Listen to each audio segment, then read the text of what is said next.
Baik, saya lanjutkan. Materi hari ini adalah tentang turunan dari fungsi multivariabel. Untuk fungsi multivariabel ini juga ada beberapa macam turunannya. Yang pertama, turunan parsial, kemudian turunan fungsi komposisi seperti sebelumnya, lalu ada diferensial total. Jadi bedanya sama yang fungsi satu variabel gitu. Kalau fungsi satu variabel ngomong turunan ya turunan saja gitu. Tapi kalau untuk fungsi multivariabel ini nanti ada turunan parsial, ada turunan total. Turunan parsial apa maksudnya? Turunan parsial itu secara matematis didefinisikan seperti ini. Ini kalau dibaca dengan bahasa sederhana gitu ya, turunan parsial itu maksudnya jadi gini, kalau saya punya fungsi yang variabel bebasnya lebih dari 1, turunan itu kemarin kan artinya perubahan gitu ya, perubahan nilai fungsi akibat perubahan nilai variabel bebasnya. Nah, sekarang variabel bebasnya ada lebih dari 1. Kalau variabel bebasnya lebih dari 1, maka yang bisa berubah nilainya juga lebih dari 1 kan. Nah, turunan parsial itu artinya kita memperhatikan perubahan nilai fungsi ketika salah satu variabel bebasnya berubah. Jadi seperti Anda perhatikan ini, di sini didefinisikan untuk fungsi dengan dua variabel bebas. Jadi kalau misalkan ada Z yang variabel bebasnya X sama Y gitu ya, Z itu bergantung pada X dan Y, maka kalau X-nya saja yang berubah ya, kalau X-nya saja yang berubah kan Z-nya juga pasti berubah. Nah, perubahannya Z sebesar apa? Perubahannya Z itu sebesar, ini definisinya. Jadi ketika X-nya berubah sebesar delta X, dengan delta X-nya itu menuju 0, ini kurang ya. Jadi ini harusnya limit untuk delta X menuju 0. Maka perubahan nilai Z itu besarnya dinotasikan atau disimbolkan dengan simbol seperti ini. ZX, Z yang dikasih indeks X gitu ya. Atau kalau pakai notasi diferensial, huruf D-nya sedikit berbeda gitu ya. Kalau kemarin yang fungsi dengan satu variabel, kita nulisnya cuma DY DX gitu ya. Kalau sekarang ditulis dengan tanda ini. Ada yang bacanya ini del, ada yang baca do gitu. Jadi ada yang membaca ini del Z del X, ada yang membaca ini do Z do X. Tapi itu artinya, jadi kalau saya memperhatikan perubahan nilai fungsi terhadap perubahan nilai salah satu variabel bebasnya, itu artinya saya sedang menghitung turunan parsial. Kalau cuma satu yang berubah, lalu variabel bebas yang lain bagaimana? Variabel bebas yang lain itu dianggap konstan gitu. Kayak gini, kalau Anda perhatikan kan ini X-nya saja yang berubah sebesar delta X. Sementara Y-nya tetap. Nah, sebaliknya nanti kalau misalkan saya mau menghitung perubahan Z karena Y-nya yang berubah, ya berarti X-nya yang saya jaga tetap. Jadi gini, karena variabel yang lain itu tetap, maka nanti sebetulnya ketika mencari turunannya, kita masih tetap bisa pakai rumus-rumus turunan yang kita pelajari sebelum UTS kemarin, dengan menganggap variabel yang lain yang tidak sedang berubah itu kita anggap sebagai konstanta gitu. Nah, ini visualisasinya. Kalau Anda masih ingat dulu waktu kita belajar aplikasi turunan gitu ya, salah satu aplikasinya adalah turunan itu maknanya sebetulnya adalah gradien garis singgung. Nah, kalau sekarang ini gini ya. Sekarang ini saya punya fungsi, ya katakan yang bisa saya gambar ini fungsi yang dengan dua variabel bebas. Z sama dengan fungsi dari X dan Y. Nah, gambarnya berupa bidang lengkung yang warnanya biru ini. Ini Z-nya gitu ya. Ini Z sama dengan fungsi dari X dan Y. Nah, jadi ini yang biru ini adalah Z fungsi dari X dan Y. Nah, terus seandainya saya memperhatikan atau saya membuat perpotongan antara bidang lengkung ini dengan Y tertentu, gitu ya. Ini kalau titik ini koordinatnya A, B, 0, kan berarti bidang yang ini, jadi saya punya ini B, gitu ya, terus ini A. Nah, jadi kalau bidang lengkung Z sama dengan F dari X dan Y ini saya potongkan dengan bidang datar Y sama dengan B, gitu, maka saya akan mendapatkan ini kurva yang biru ini. Kurva ini kurva ini adalah perpotongan antara Z sama dengan fungsi dari XY dengan Y sama dengan B. Nah, kalau saya punya bidang datar Y sama dengan B itu kan artinya di bidang itu koordinat titiknya semuanya Y-nya B gitu. Yang ganti-ganti cuma X sama Z-nya. Nah, itu sebabnya. Jadi kalau X-nya berubah gitu ya, kalau X-nya berubah, Z-nya kan juga berubah. Tapi Y-nya tetap karena saya hanya memperhatikan di bidang Y sama dengan B. Ini kurva perpotongannya, kemudian garis yang merah yang arahnya ke sana ini adalah garis singgung di titik ABC yang jadi garis singgung ini hanya berhubungan dengan perubahan dari variabel X saja. Nah, jadi kalau kita mau tahu gradien garis singgung ini, itu sama dengan turunan dari Z tapi terhadap X. Di mana? Ya di titik ini, di titik A, B, C. Jadi contoh soalnya seperti ini ya. Misalnya kita punya fungsi 4 min X kuadrat min 2Y kuadrat. Nah, kalau semoga masih ingat materi minggu yang lalu gitu ya. Ini adalah sebuah paraboloida eliptik gitu ya, paraboloid eliptik yang puncaknya di 0,04 gitu ya, terus terbuka ke bawah. Nah, makanya grafiknya ini yang biru. Itu adalah grafik dari ini Z sama dengan 4 min X kuadrat min 2Y kuadrat. Nah, kalau Anda diminta menentukan fx ini kan artinya turunan parsial dari f terhadap x. Dicari dulu fx itu nyarinya gimana? Nyarinya seperti nyari turunan yang sudah kita pelajari sebelum UTS kemarin gitu ya. Jadi nyarinya biasa. Kalau saya sedang menurunkan terhadap x, berarti y-nya saya anggap konstan. Ya, jadi ini 4 kan konstanta beneran kalau 4, berarti turunannya 0. Min X kuadrat diturunkan terhadap X kan jadi min 2X.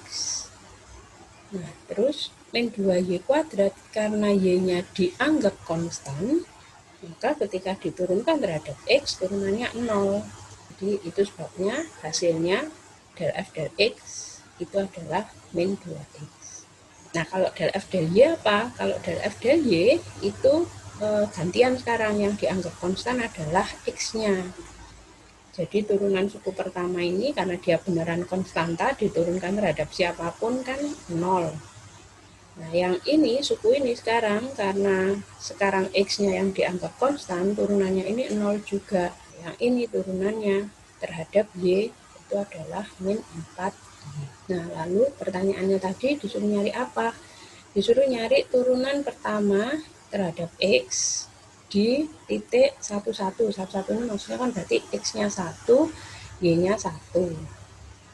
karena ini ternyata turunan pertamanya tidak bergantung pada Y, ya tinggal ganti X-nya dengan 1, jadi hasilnya min 2. Min 2 ini apa? Gitu ya. Min 2 ini apa? Min 2 ini adalah gradien garis singgung ini. Garis singgung ini itu dapat dari mana? Garis singgung ini itu adalah garis yang menyinggung permukaan ini di titik 1, 1, 1. Kenapa ini sekarang jadi ada satunya? Karena kan kalau X-nya 1, Y-nya 1, kita substitusikan ke fungsi, maka saya akan dapat 4 dikurangi 1 dikurangi 2. Berarti Z-nya 1 juga, gitu ya. Jadi titik singgungnya itu di sini, di 1, 1, 1. Kemudian Y-nya dijaga konstan, gitu. Jadi Y-nya yang tetap, X-nya yang berubah. Makanya garis singgungnya jadi yang arahnya ke sana ini.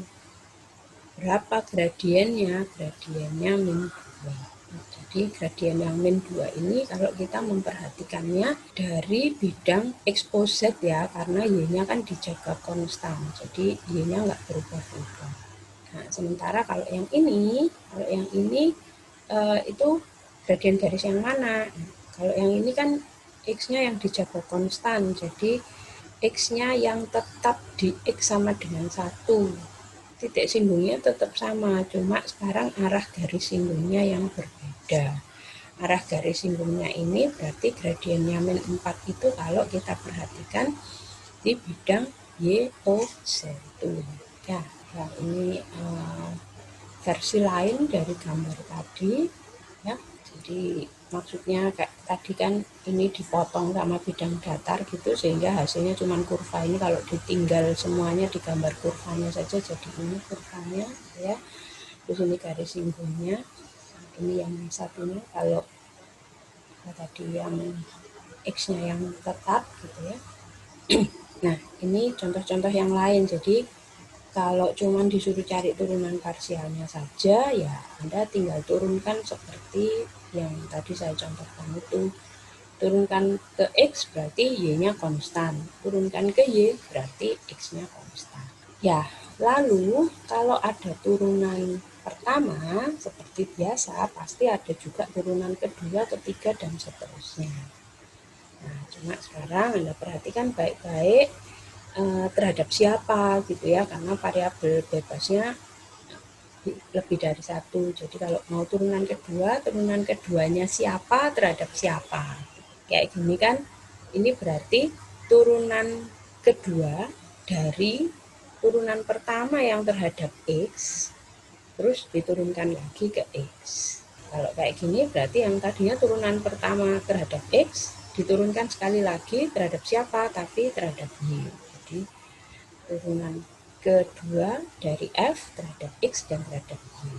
Cara nulisnya kalau ditulis dengan indeks begini sama ditulis dengan notasi diferensial sedikit berbeda ya. Kalau pakai indeks yang pertama ditulis di sebelah kiri gitu ya. Tapi kalau pakai notasi diferensial yang pertama justru ditulisnya di sebelah kanan. Karena ini kan membacanya seperti ini. Jadi ini dulu dikerjakan baru diturunkan lagi ke ini. Gitu ya. Nanti ada turunan ketiga, keempat dan seterusnya. Selama dia masih bisa diturunkan. Ya, ini contohnya. Pertanyaannya adalah dapatkan semua turunan parsial pertama dan keempat turunan parsial kedua. Jadi kalau kayak Anda perhatikan tadi, kalau saya punya Z itu variabel bebasnya ada 2, X sama Y, maka turunan pertamanya kan ada 2, ada Fx sama Fy, turunan parsial pertamanya. Nah, turunan parsial keduanya itu bisa berasal dari yang ini. Fx saya turunkan sekali lagi terhadap X, atau Fx saya turunkan sekali lagi tapi terhadap Y. Bisa juga berasal dari yang ini. Fy saya turunkan terhadap X, lalu atau Fy saya turunkan terhadap Y. Nah, makanya pertanyaannya dapatkan semua turunan parsial pertama, berarti suruh nyari Fx, Fy, Dan keempat turunan parsial kedua, empat-empatnya disuruh nyari fxx, fxy, fyx, sama fy. Kita cari satu-satu ya, ini sekarang notasinya pakai z. Jadi zx itu berarti z diturunkan parsial ke x, y-nya dianggap konstan. Kalau ada suku seperti ini x pangkat 4, turunannya berarti 4x pangkat 3. Nah, lalu ini ada 2x kuadrat kali y, diturunkan terhadap x, y-nya dianggap konstan. Berarti 2y itu anggaplah dia sama seperti konstanta. Kalau saya punya 5x kuadrat gitu, turunannya kan 5-nya tetap, x kuadratnya saya turunkan jadi 2x, jadi nanti jadi 5 kali 2 kali x ya. Nah, maka yang ini juga gitu, ini jadi 2y itu 2y-nya tetap, ini 2y, terus x kuadrat diturunkan kan 2x. Nah, yang ini karena diturunkan terhadap x, y-nya dianggap konstan, maka turunannya ini 0. Karena ini kan kayak konstanta saja, gitu ya. Ini zx-nya, saya rapikan menulisnya, ini 4x pangkat 3 plus 4xy. Di situ saya cari zy. Zy-nya adalah suku pertama ini hanya bergantung pada x-nya padahal konstan, berarti ini 0 turunannya. Terus yang ini konstanta, y-nya pangkat 1, kalau diturunkan kan 1 gitu ya, maka tinggal konstantanya saja, yaitu 2x kuadrat. Terus suku terakhir itu min 3y pangkat 3, ini turunan pertamanya. Terus dari sini saya bisa lanjutkan, saya bisa cari zxx ya. Zxx itu asalnya dari zx yang diturunkan lagi ke x. 4x pangkat 3, turunannya berarti 12x kuadrat. Ini diturunkan ke x berarti tinggal 4y saja. Lalu saya juga bisa turunkan lagi itu tapi terhadap y ya. Ini konstan 0 turunannya, yang ini jadi 4. Nah, sementara kalau yang dari zy saya bisa cari zyx itu. Ini saya turunkan sekali lagi terhadap x, ini konstanta berarti 0, hasilnya jadi 4. Lalu ada zy, yang ini hasilnya nanti ininya konstan sekarang berarti 0, ini min 6. Nah, satu hal yang menarik adalah kalau Anda perhatikan, jadi nanti ada satu teorema yang menjamin kalau sebuah fungsi itu kontinu, maka nanti turunan kedua yang ini, yang silang ini, itu pasti sama. Jadi maksudnya diturunkan ke x dulu atau ke y dulu baru ke x, atau sebaliknya ke x dulu baru ke y, hasilnya sama. Jadi ini semua zx atau zy itu dapatnya dari z. Zy itu berarti z ini diturunkan parsial terhadap y. Kalau dia sedang diturunkan parsial terhadap y ini, x-nya dianggap konstan. Jadi kalau ada suku yang hanya memuat variabel x saja, kan x-nya dianggap konstan. Kalau saya punya konstanta, saya pangkatkan 4 kan tetap konstan.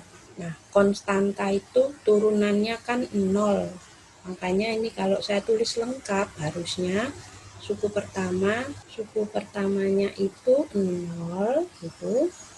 Terus ditambah yang ini nih turunan dari suku keduanya ini, 2x kuadrat kali y, diturunkan terhadap y dengan menganggap x-nya konstan.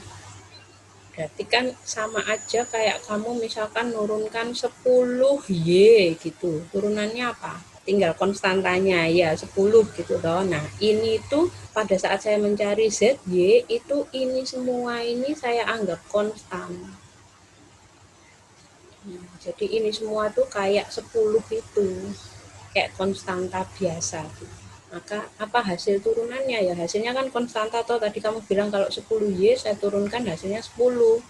Berarti kalau 2x kuadrat Y saya turunkan hasilnya kan 2x kuadrat saja. Itu terakhir lebih gampang karena dia hanya Y saja, diturunkan ya min 3Y kuadrat. Ya, jadi kalau tadi ada turunan parsial, nanti ada turunan total. Jadi maksudnya gini, kalau tadi turunan parsial itu perubahan nilai fungsi karena salah satu variabelnya berubah, maka kalau turunan total itu berarti gini maksudnya, kalau semua variabel bebasnya berubah, lalu nilai fungsinya bagaimana dengan perubahan nilai fungsinya, gitu maksudnya. Jadi diferensial total itu adalah perubahan nilai fungsi ketika semua variabel bebasnya berubah. Jadi ini diberi ilustrasi dari fungsi satu variabel dulu. Jadi kalau saya punya fungsi ini Y sama dengan fx yang kurva yang warna biru itu ya. Kemudian saya ambil satu titik tertentu gitu ya, terus saya bikin garis singgungnya. Nah, kan Anda sudah tahu kalau garis singgung ini itu persamaannya seperti ini toh, Y sama dengan FA ditambah F aksen di A kali X min A. Ini saya ambil titik singgungnya itu berarti di A, FA. Ya, saya lengkapi dulu gambar ini. Jadi ini titik singgungnya itu berarti adalah di A, F, A. Nah, terus jadi gini kan maksudnya gradien garis singgung tuh, gradien itu kan rasio perubahan nilai Y dengan perubahan nilai X gitu ya. Jadi kalau ini saya anggap misalnya gitu ya, saya anggap ini perubahannya di gambar ini kelihatan besar, tapi sekali lagi ingat Anda harus membayangkan kalau perubahannya itu sangat kecil gitu ya, karena delta X yang menuju 0. Jadi misalnya saya ambil sebesar ini gitu ya, ini adalah A ditambah delta X gitu, berarti delta X-nya sepanjang ini. Itu kalau kita perhatikan, kalau kalau X-nya bertambah sebesar delta X, maka nanti Y-nya juga akan kan, kalau X-nya geser ke sini, Y-nya geser juga, jadi saya punya titik ini. Jadi ini kalau X-nya geser, Y-nya geser juga. Nah, pergeserannya Y ini kita sebut dengan delta Y. Nah, itu realnya gitu ya. Jadi kalau X-nya bergerak X-nya bertambah sebesar delta X, maka Y-nya juga dalam hal ini karena dia sedang naik fungsinya, Y-nya juga bertambah sebesar delta Y. Nah, yang kita hitung dengan diferensial itu sebetulnya yang mana? Yang kita hitung dengan diferensial itu cuman perubahannya Y di garis singgungnya ini. Jadi nggak beneran di kurvanya. Kalau gitu pasti ada selisih dong antara delta Y sama dy. Iya. Tapi karena ingat, karena nanti delta X itu dalam hal ini kita sama dengan dx-nya itu kecil sekali, delta X-nya itu menuju 0 gitu ya, maka nanti selisih antara dy sama delta Y itu jadi tidak signifikan harusnya kalau delta X-nya itu menuju 0. Tapi yang saya mau tunjukkan dari gambar ini adalah dy itu menyatakan perubahan tinggi kalau kita lihat dari garis singgungnya ini saja. Jadi dy itu nanti akan mendekati delta Y ketika delta X-nya mendekati 0. Nah, ini kalau kita bawa ke fungsi dengan dua variabel gitu ya, diferensial total tadi itu didefinisikan kayak gini, kok bisa jadi kayak gini? Itu mari kita perhatikan gambar ini. Nah, semoga membuat lebih jelas, kalau enggak makin bingung. Jadi gini, ini tadi titik singgungnya ya. Dari titik singgung ini saya bisa membuat bidang singgung gitu. Jadi kalau tadi kan waktu satu variabelnya dijaga konstan, saya punya garis singgung ini gitu ya. Terus kalau nanti yang variabel Y yang saya jaga konstan, saya punya garis singgungnya ini. Nah, kalau gitu antara dua garis singgung ini kemudian bisa saya buat sebuah bidang datar yang namanya jadi bidang singgung. Jadi kalau saya hanya memperhatikan perubahan Y saja, X-nya dianggap konstan, saya lihatnya sepanjang garis ini. Kalau saya hanya melihat perubahan X saja, Y-nya dianggap konstan, saya melihatnya sepanjang garis ini. Tapi kalau kemudian kedua variabel itu berubah bersama-sama, maka perubahan nilai fungsinya itu saya melihatnya sepanjang bidang yang warnanya coklat ini. Tuh, dengan ilustrasi seperti yang tadi, yang satu variabel, kita bisa lihat nanti yang kita maksud dengan dz itu apa? Diferensial total dari z itu adalah ini perubahan ketinggian dari bidang singgungnya itu. Nah, dan itu akan sama dengan, jadi ini itu sebetulnya adalah generalisasi dari yang ini tadi loh. Ini tadi kan persamaan garis singgungnya gini ya. Nah, itu kalau saya tulis FA-nya saya pindah ruas kan jadi gini. Y min FA sama dengan turunannya F di A saya kalikan sama X min A. Nah, ini tadi kan turunannya F itu adalah perubahan nilai fungsi ketika X-nya berubah. Jadi sekarang kalau saya punya dua variabel, lihat ini, berarti Z dikurangi F A, B gitu ya. F A, B ini kayak tadi kan karena ini titik singgungnya itu di A, B, dan F A, B.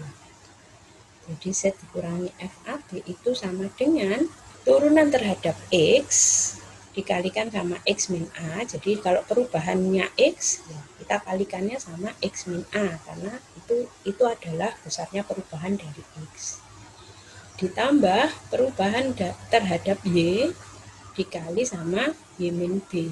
Jadi bedanya itu, kalau tadi satu variabel, ini cuma satu suku, karena turunannya juga cuma turunan terhadap X. Dikalinya kan sama X min A. Sekarang ada turunan terhadap X, ada turunan terhadap Y. Gitu. Nah, sehingga ini kemudian kita definisikan dz itu adalah fx dx. Jadi fx ini del z del x ya, del z del x dx ditambah del z del y dy. Jadi ada ini tadi nih, yang tadi x min a, yang ini yang y min b itu tadi. Delta x sama delta y tadi. Ya, dz itu apa? Dz kan delta z ya, delta z itu kan berarti z dikurangi sama nilai fungsi z semula. Tuh, jadi rumus ini nanti bisa diperumum untuk fungsi yang variabel bebasnya lebih dari 2. Jadi kalau variabel bebasnya nanti ada 3, 4, 5, ya rumusnya tetap begini, cuman sukunya tambah panjang karena variabel bebasnya lebih dari 2. Nah, ini rumusnya jadi seperti ini. Kalau saya punya variabel bebasnya lebih dari itu. Ya, nah secara hitung-hitungan, kalau kita nggak memperhatikan gambarnya, maka Anda tinggal pakai rumusnya ini saja tadi. Jadi kalau ada U itu X kuadrat min Y kuadrat, maka diferensial totalnya atau DU-nya gitu ya. Sekarang kita pakai huruf D karena ini artinya adalah perubahan total. Kalau yang ini tadi artinya perubahan parsial. Jadi perubahan total dari U itu, ini kalau dibaca dengan bahasa sederhana, perubahan total dari U itu adalah jumlahan dari perubahan parsial-parsialnya. Tuh, jadi du itu del u del x, ini u-nya x kuadrat min y kuadrat, diturunkan parsial ke x berarti kan 2x gitu ya, dikalikan dx, dikurangi del u del y. Kenapa dikurangi? Karena del u del y-nya ini min y kuadrat diturunkan ke y kan min 2 gitu. Jadi kalau hitung-hitungannya sebetulnya gampang banget, sama kayak ketika Anda mengerjakan turunan yang fungsi satu variabel. Nah, ini contoh ini sekaligus mau kasih ya, ilustrasi gitu, apa toh bedanya dz tadi sama delta z. Misalnya saya punya z-nya ini x kuadrat plus 3y plus 3xy min y kuadrat ya. Diferensial totalnya apa? Diferensial totalnya kan nih turunan parsial ke x. Turunan parsial ke x itu berarti 2x plus 3y. Itu ya, 2x plus 3y kali dx. Ditambah turunannya z ke y, parsial ke y. Ini 0, ini 3x min 2y. Tuh, ini diferensial total ya. Nah, terus soal kedua itu Anda ditanya misalnya nih x-nya tuh berubah dari 2 jadi 2,05. Sedangkan y-nya berubah dari 3 jadi 2,96. Maka Anda diminta membandingkan nilai dz sama delta z. Dz itu dari yang ini ya. Dari yang ini kita masukkan aja x-nya 2, terus delta x atau dx-nya itu kan perubahannya. Jadi kalau 2 jadi 2,05 itu kan berarti bertambah sebesar 0,05. Sementara y-nya yang semula 3 itu berubah jadi 2,96, berarti kan y-nya berkurang sebesar 0,04. Karena berkurang maka tandanya min delta y-nya atau dy-nya. Nah, kalau angka-angka numerik ini kita masukkan ke dz yang sudah kita dapatkan tadi, jadi kita tinggal ngitung 2 kali 2 tambah 3 kali 3, y-nya 3, kali dx-nya 0,05. Ditambah 3 kali 2, dikurangi 2 kali 3, dikali min 0,04, itu dy atau delta y. Nah, hasilnya 0,65. Kita bandingkan sekarang, kalau saya ngitung delta z. Delta z itu kan berarti perubahannya z. Z yang baru dikurangi sama z yang lama. Z-nya pakai ini. Z yang baru berarti x-nya pakai 2,05, y-nya pakai 2,96. Z yang lama berarti x-nya 2, y-nya 3. Kita hitung ya. Ini. Jadi Anda masukkan ke fungsi tadi dengan x baru, y baru, sama x lama, y lama. Kalau Anda hitung hasilnya adalah 0,6449. Nah, dari sini terlihat benar kan tadi kalau delta x-nya mendekati 0, delta y juga mendekati 0, maka delta z itu nanti dz itu nanti akan mendekati delta z. dz-nya tadi kan 0,65 loh. Sementara delta z-nya 0,6449. Masih ada selisih karena ya itu tadi, karena delta x-nya nggak mendekati 0. Delta x-nya itu masih 0,05, itu masih jauh dari 0. Delta y-nya juga 0,04, itu juga jauh dari 0. Kalau itu dibuat kecil sekali itu, maka nanti nilai dz itu akan makin mendekati delta z. Begitu ilustrasinya. Terus tadi ada 3 ya yang mau kita pelajari hari ini.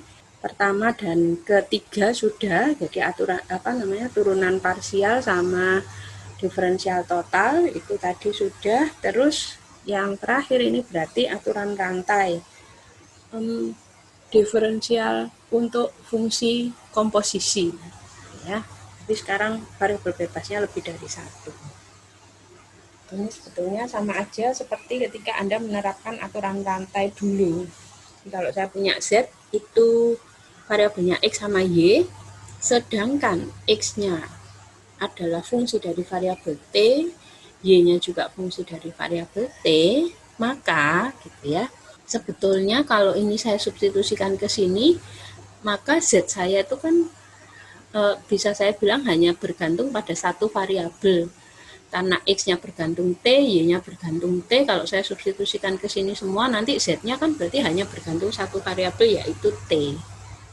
Gitu. Tapi itu kayak ada perantaranya gitu. Jadi dari Z ke T itu ada perantaranya X sama Y. Nah, sehingga kalau T-nya berubah, maka kalau T-nya berubah itu yang saya tahu terkena efek perubahan dari T lebih dulu itu adalah X. Jadi kalau T-nya berubah, X-nya pasti berubah, Y-nya pasti berubah. Nah, karena X dan Y berubah, maka nanti Z-nya juga berubah. Nah, itu sebabnya kalau Anda nanya, kok ini sekarang nulisnya pakai D biasa? Ya, karena saya menghitung perubahan Z terhadap T. Jadi, D-nya pakai D biasa. Soalnya, kalau terhadap T, seolah-olah kan Z ini hanya fungsi dalam satu variabel saja, yaitu T. Tapi ada perantaranya, sehingga dz dt itu sama dengan del z del X dikali dx dt ditambah del z dy dikali dy dt.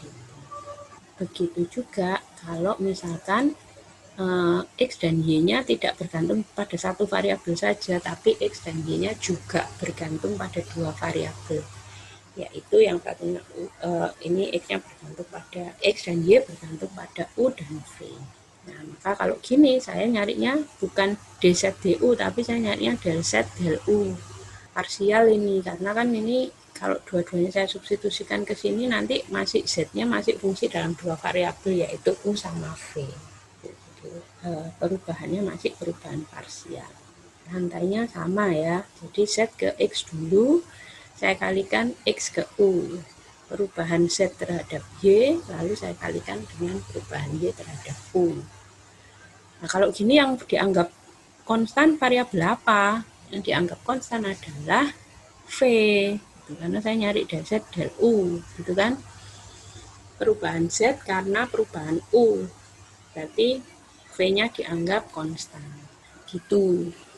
Langsung contohnya saja ya. Oh, ini masih ada diagramnya. Ini untuk mempermudah Anda membayangkan.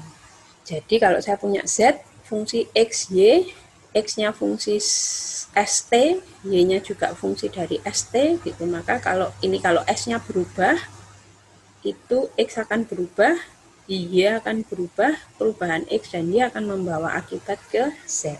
Sementara kalau T-nya berubah, T-nya berubah kan X-nya akan berubah, Y-nya berubah, dan seterusnya. Nah, ini diagramnya bisa macam-macam tergantung ada berapa jumlah variabelnya. Ya, saya langsung masuk ke contoh saja. Jadi misalnya Z itu X pangkat 3 plus Y pangkat 3. Sementara X-nya adalah 3U min 2V.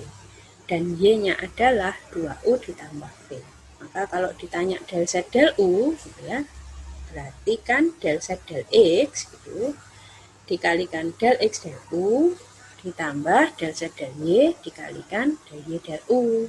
Nah, del Z del X-nya apa? Lihatnya dari sini. Z diturunkan parsial ke X.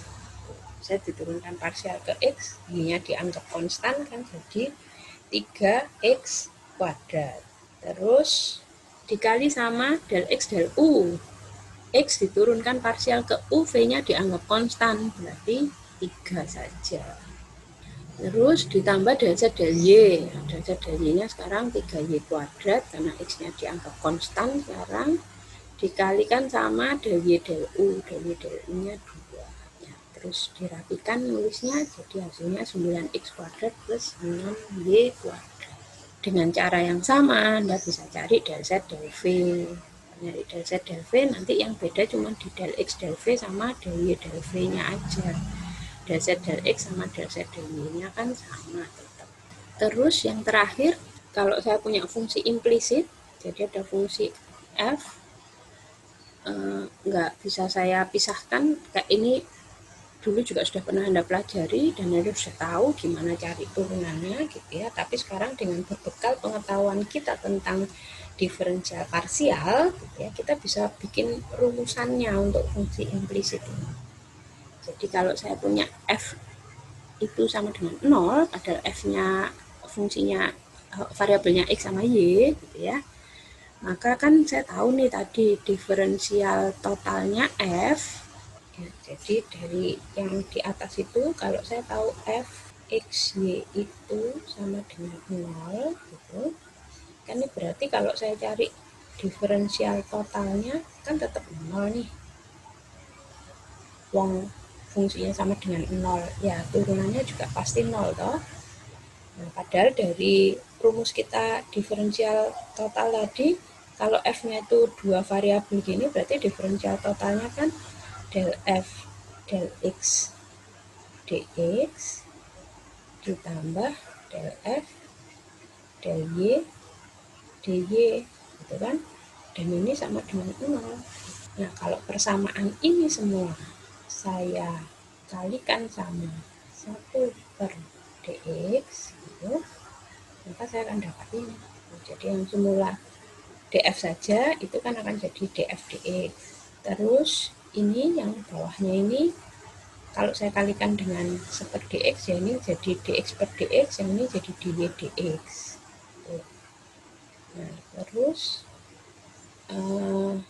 ini kan dx dx itu kan selalu sama dengan 1 gitu kan, ini selalu sama dengan 1. Nah, sehingga sekarang bagian yang ini saja, dua ruas ini saya bisa sederhanakan, saya rapikan tulisannya jadi del f del x ditambah del f del y dy dx itu sama dengan 0.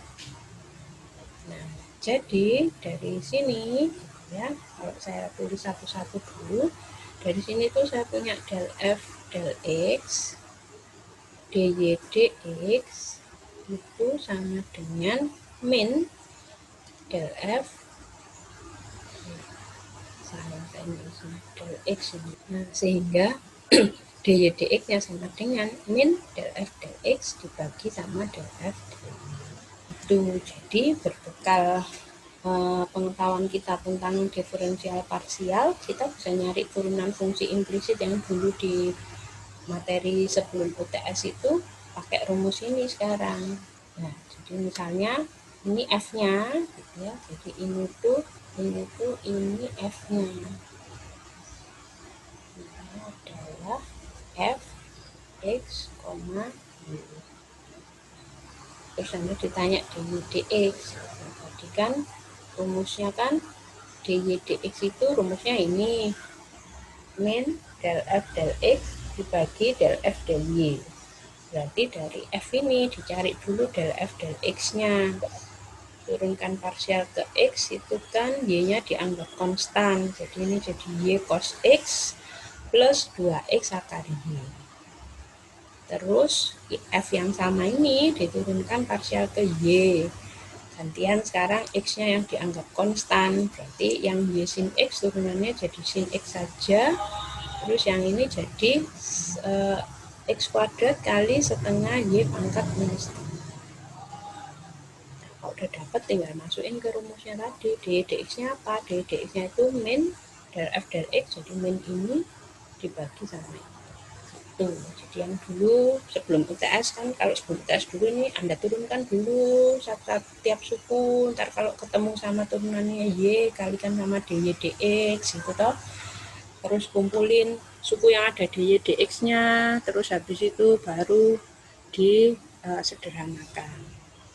Kalau sekarang nggak usah pakai langkah penyederhanaannya tadi, bisa langsung masuk ke rumusnya gitu. Nah, sehingga rumus tadi bisa kita perluas. Sekarang kalau saya punya fungsi variabel bebasnya 3, terus saya tahu ini tuh sebetulnya z itu bergantung pada x dan y. Jadi sebetulnya ini bukan tiga-tiganya variabel bebas. Variabel bebasnya sebetulnya cuma x sama y, z-nya itu yang variabel terikatnya, gitu ya. Nah, maka kalau saya mau cari turunan parsialnya z terhadap x, itu saya carinya dengan cara kayak tadi. Ini f, saya turunkan dulu, kayak saya cari diferensial totalnya dulu gitu ya. Jadinya kan del F del X kali del X del X. Dengan mengingat sekarang saya tuh mau menurunkan terhadap X. Kalau saya turunkan terhadap X, maka yang harus saya ingat adalah ini tuh variabel bebasnya kan X sama Y. Jadi kalau saya turunkan terhadap X, berarti yang Y itu dianggap konstan. Karena Y-nya konstan, maka nanti del Y del X ini itu sama dengan 0. Jadi kalau karena Y-nya ini tadi ya Z diturunkan ke X, terus karena diturunkan ke X berarti Y-nya dianggap konstan, sehingga del Y del X ini sama dengan 0, soalnya konstanta, diturunkan ke variabel apa saja kan hasilnya 0. Nah, sehingga suku ini hilang karena 0 ini. Nah, yang ini del X nya 1, sehingga kita dapat persamaannya tinggal jadi seperti ini. Jadi nanti kalau mau cari del Z del X, berarti kayak tadi, min del F del X per del F del Z itu dari sini. Gitu. Ya, terus rumus ini bisa Anda perumum. Nanti kalau dibalik suruh cari del Z del Y, gimana caranya? Gitu. Ya, jadi dengan cara yang sama, del Z del Y berarti min del F del Y dibagi del F del Z. Kayak gini, berarti F-nya, gitu ya. Ini F-nya, terus kalau Anda cari del Z del X, itu kan berarti harus cari del F del X sama del F del Z. Ya, ada jawabannya ya, saya jawabkan ya. Nih, jadi kalau saya mau cari del Z del X itu saya tulis dulu rumusnya di sini. Del Z del X itu tadi kata rumusnya kan sama dengan min del F del X dibagi sama del F del Z. F-nya apa? F-nya ini. Saya tulis di sini aja ya, biar nggak jauh-jauh dari soal. F itu X pangkat 3, E pangkat Y plus Z, terus min Y sin X min Z. Ini F-nya. Berarti kalau saya cari turunannya F terhadap X, kan variabel yang lain saya anggap konstan. Variabel yang lain itu apa? Ada Y sama Z. Berarti semuanya saya anggap konstan kecuali X-nya saja. Jadi kalau ada kayak gini, ini konstanta. Jadi kalau saya turunkan kan tetap X pangkat 3, turunannya jadi 3X kuadrat. E pangkat Y plus Z. Nah, yang ini sekarang turunannya sin itu cos, jadi ini Y cos X min Z. Nah, harusnya saya kalikan sama turunannya dalamnya itu X min Z. Kalau saya turunkan terhadap X, ingat ini terhadap X, berarti hasilnya 1. Jadi, kali 1 gini mestinya. Ini del F del X ya. Terus saya juga butuh del F del Z, jadi saya cari turunannya F terhadap Z. X-nya konstan, Y-nya konstan, jadi ini X pangkat 3, E pangkat turunannya tetap E pangkat kali turunannya pangkatnya, tuh pangkatnya Y tambah Z diturunkan terhadap Z kan 1 juga. Terus yang ini min Y, Z-nya ada di dalam sini, berarti sin-nya dulu diturunkan. Turunannya sin itu cos. Sekarang kali turunannya X min Z terhadap Z. X-nya konstan 0, turunannya min Z, turunkan min 1. Nanti kalau saya mau jawab ini, saya tinggal masukkan itu ke rumus ini. Ini berarti min del F del X nya tadi 3X kuadrat E pangkat Y plus Z. Min Y cos X min Z dibagi sama del F del Z. Del F del Z nya itu X pangkat 3 E pangkat Y plus Z ini min sama min jadi plus y cos x min z. Ini del f del del z del x. Kalau del z del y itu berarti nanti bedanya cuma di pembilangnya ya. Del z del y itu kan kata rumusnya kan harusnya min del f del y per del f del z. Del f del z nya sudah saya cari, saya tinggal nyari del f del y. Sekarang diturunkan ke y, x sama z nya dianggap konstan, berarti ini x pangkat 3 pangkat y plus z. Nah, terus yang ini sekarang turunkan ke y, ini semuanya konstan, berarti ini min sin x min z. Harus saya tulis di sini, sekarang jadi min x pangkat 3 pangkat y plus z kurangi sin x min z dibagi sama, pembagiannya sama kayak tadi ya, x pangkat 3 pangkat y plus z plus y cos x min z. Ini soal-soal latihannya.